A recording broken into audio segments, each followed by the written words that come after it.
Welcome everybody. Welcome in everybody. The NBA Finals is upon us, and in this year's NBA Finals, we got the San Antonio Spurs versus the New York Knicks.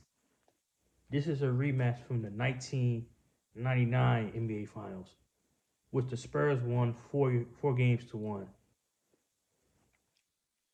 That was 27 years ago, and I'm here to give you 27 facts from the last time they played in the NBA Finals. Spurs Knicks playing the NBA Finals. Let's start off. Number one, Billboard number one song was "If You Had My Love" by Jennifer Lopez, aka J Lo, aka Jenny from the Block, aka Diddy's ex-girlfriend, Mark Anthony ex-girlfriend, Alice Rodriguez ex-girlfriend. I don't know about Ben Affleck. Are they still together? I don't know if they still together, but that was Ben Affleck's ex-girlfriend, not his wife. I don't know if they still together. I don't know. I don't follow celebrity gossip. Let's go on to fact number two. Billboard number one album at the time was Millennium by the Backstreet Boys. Backstreet Boys, right? The price of gas, price of gas, man, was only $1.10 per gallon. Man, Bill Clinton's America was something else. Now we live in Donald Trump's America, where gas probably costs more. It costs five times more than that right now with the war in Iran. California costs $7 for gas due to Trump going to Iran. Speaking of, yeah, let's move on. The Napster, yes, Napster was released. You know, before Spotify, Apple Music, Spotify, Tidal, any other music platform, Napster was the of father of the music streaming thing, which killed the music business, in my opinion. Cause now you don't the money is not in music anymore. You can't make money off of music anymore. Back in the day, you can make money off of music. Now you can't because of Napster. The guy, I think his last name is Parker. I don't know his first name, maybe Sean. Or the guy from Social Network business. The guy who played Justin Timberlake, he was behind Napster. So you gotta thank him for music being downhill because of him. Yeah. Speaking of somebody who made history in 1999, Tony Hawk, legendary Tony Hawk, shout out Tony Hawk, made history by becoming the first skateboarder to complete a 900. To all my skateboard heads, if you know what that is, you know what it is. At the X game in San Francisco, the number one box on film at the time was Austin Powers' The Spy, while the number two box office film was Star Wars Episode One, The Phenomenal Machine. Menace. Menace, yeah. Read on paper. Fun fact number seven. Facts number seven. There are seven Spurs players. That wasn't even alive with the last time the Knicks played Spurs played in the NBA Finals. And you want to know who were the seven players, Larry? I'm going to tell you. I'm really going to tell you. Keaton Johnson, Devin Vassell, Julian Sampenny, Dylan Harper, Carter Bright, and the one and only Victor Wembanyama. Hopefully I said it right. Wembanyama. Hopefully I said it right, man. Speaking of Wemby, there's similarities in this finals with both Wemby and Tim Duncan being 22 years old while they made their first NBA finals. But the difference is Tim Duncan was a second year pro and Wemby was a third year pro. But the question is, do you guys think Wemby will win this time, this finals, winning his first fight, how Duncan won in his first fight? Comment down below on the comment. Let me know. Number 9.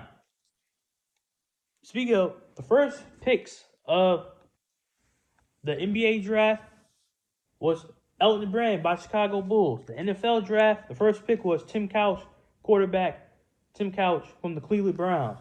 The MLB first pick in the draft was none other than Josh Hamilton You know, Josh Hamilton's the one who struggled with alcohol, bounced back, became a good baseball player. Then he messed it up in post retirement with his off the field issues again. Yeah, that Josh Hamilton. And the hockey draft pick was Patrick Stefan from the Atlanta Thrashers. They try to get hockey to Atlanta, man. Man, that did not work out, man. Speaking of first picks, first round, future first round picks, LeBron James was 14 years old, and he was beginning his freshman year. That's fall. He was 14. LeBron was 14 years old. LeBron played most half his life in the NBA at this point. Really think about it. Speaking of something else, let's talk about the boxing heavyweight champions at the time. The heavyweight champions of boxing were Lennox Lewis and Evander Holyfield. While Lennox Lewis held the WBC title, Evander Holyfield held the WBA and IBF title. And the fun fact is, they did fight in 1999. I think they fought in February at MSG Madison Square Garden in a fight that was a controversial draw. In which Lennox Lewis should have won the fight, but they did not give it to him.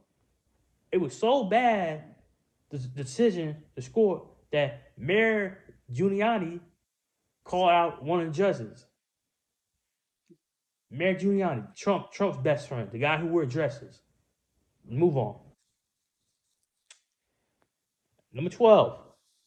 Fact number 12. ER was the number one TV show in the world in America at the time. I don't know about the world.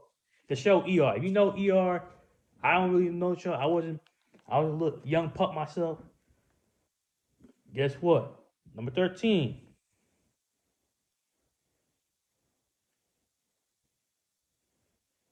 A dozen large eggs would cost you $69. Today, eggs are too expensive. But back then, when you had 96 cents, you could buy the 12 dozen eggs you want. A loaf of bread would cost you 89 cents. Speaking of basketball in the 90s, the latest Jordans were the 14th and the 15th edition of the Jordan shoe was released during this time. Was the latest basketball shoe at the time. The Jordan 15s and the 14s. To my sneakerheads. Now it's time to go to my wrestling head. The Undertaker was a WWF champion. I repeat, The Undertaker was a WWF champion. To my wrestling heads. Who did he lose the belt to? Comment down below you know the answer, because I know the answer. I want to see if you know the answer. Meanwhile, at WCW, their champion was Kevin Nash. Comment down below you know the answer who Kevin Nash lost the title to. I don't know about that one. I don't know. I got to think about this one. Okay. Speaking of, we talked about how they were Spurs players, how LeBron was 14, how their seventh Spurs player wasn't born yet. Let's talk about Jalen Brunson. Jalen Brunson was only 2 years old the last time the Knicks was in the NBA Final. And speaking of Brunson, there was a Brunson in the 1999 Finals. And his name was Rick Brunson. And he played for the New York Knicks. He was a backup point guard. Backup to point guard. History repeat itself. Hopefully Brunson could redeem the Knicks and win the title. Do you think he could win the title for the Knicks? Comment down below the video. While you at it, you watch this video, I want you to like the video, share the video, and subscribe to the channel. It's not going to hurt you. Hit that subscribe button. I repeat, hit that subscribe button. It's not going to hurt you. It's not. I promise. I promise it's not going to hurt you. Hit it. Thank you. Back to the video. And who was the starting point guard for the New York Knicks, you ask? Well, the starting point guard for the New York Knicks was none other than Charlie Ward, a.k.a. the best quarterback in New York. Yes, Charlie Ward. The reason why he was called the best quarterback in New York during his time with the Knicks was the quarterback play for the Jets and Giants was so trash that he was the best. He probably was the best one. And yes, Charlie Ward did play quarterback in college. He was quarterback for Florida State. He won the Heisman. I think he did win the Heisman. But the reason why he didn't play in the NFL, he wanted to be a first-round pick. And since he wasn't a first-round pick, he decided to go the basketball route. and it made sense. His career had been this. He New York, yeah, played point guard. Yeah. Now let's talk about the starting point guard for the San Antonio Spurs. His name was Avery Johnson. Yes, that Coach Avery Johnson, the coach for who you coached Dallas Mavs, who coached the Brooklyn Nets. That Avery Johnson. He was the starting point guard for the San Antonio Spurs in the NBA Finals. That's a time capsule for you. That's a trivia question. Good. Now let's move on. This is another trivia question. Who were the two leading scorers for the New York Knicks in the NBA Finals? I'm going to tell you that question. Latrell Sprewell and Allen Houston. What a time, names from the past. Latrell Sprewell led the Knicks with 26 points a game, while Allen Houston put up a 21.6 points a game. They were scoring points, but we didn't win the series, man. We should have won the series with these numbers, but we did it, man. What a shame. Speaking of, speaking of the winners of the NBA Finals MVP with another Timothy Theodore Duncan with a stat line of 27.4 points a game, 14 rebounds per game, 2.4 assists per game, 1.5 steals per game, and 2.2 blocks a game. Tim Duncan was balling that shit. Tim Duncan is kind of underrated. He kind of don't get the respect I felt he deserved. To me, he could be a top 5 player all time if you really want to put him in the debate. You could maybe say top 3, top 4. I think he's top 5. Top 5 player all time. I know people like to say Kobe's better. Kobe is better than Tim Duncan, but I think Tim Duncan have a case to be a top 5 player all time. I do. Comment down below you agree with me. Is Tim Duncan top 5 player all time? Comment down below. Now move on. Speaking of MVPs, right? We talk about the finals MVP. Let's talk about the NBA MVP. And that was none other than Karl Mailman Malone. Yes, that Karl Malone. I know about the allegations. We know about them. Some people say he liked him young. That's not my place to say if it's true or not. Yeah, it's true, but I don't want to get sued, so I'm just going to move on. Karl Malone was MVP. Let's talk about the numbers he put up. He put up 23.8 points a game, 9.4 rebounds a game, 4.1 assists a game, 1.3 steals a game, and 0.6 blocks a game. Karl Malone was MVP, man. Some people would say MVP, okay? Interesting MVP. Speaking of future MVP, the leading scorer in the NBA during that season was another Alvin Iverson with an average of 26.8 points a game.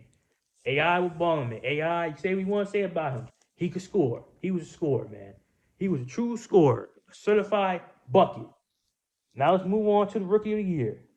The Rookie of the Year went to none other than Vince Carter with a stat line of 18.3 points a game, 5.3 rebounds a game, 3 assists a game, 1.1 steals a game, and 1.5 blocks per game, man. Vince Carter was something else, man. And plus, that rookie class, that 98 rookie class was impactful. You had Paul Pierce, the truth, Dirk Nowitzki, another great player, Mike Bibby.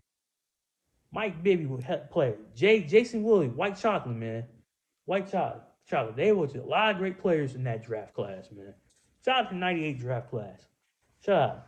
The guy for the Clippers, he was a bust, though. I don't know I'm not gonna call by his name. But shout out to him. He made a lot of money. Hopefully he's good. Speaking of the 98-99 season, that season was cut down short due to a lockout that lasted from July 1st, 98 to January 20th, 1999.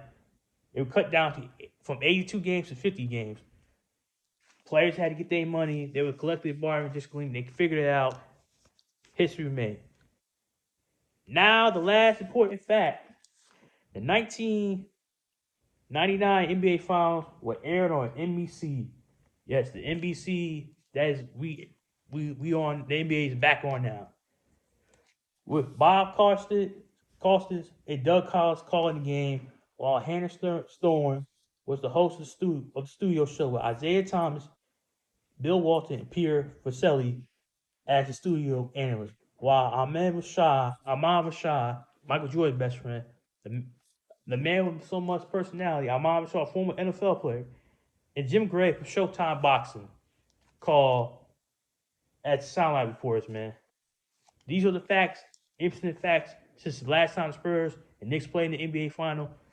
I would like you to make sure you like the video, share the video, subscribe to the video. If you have any other facts you want to put it, leave it down in the comments, and I'm going to check the comments out. Thank you very much for watching the video. I appreciate it. Around the world, we go. Peace.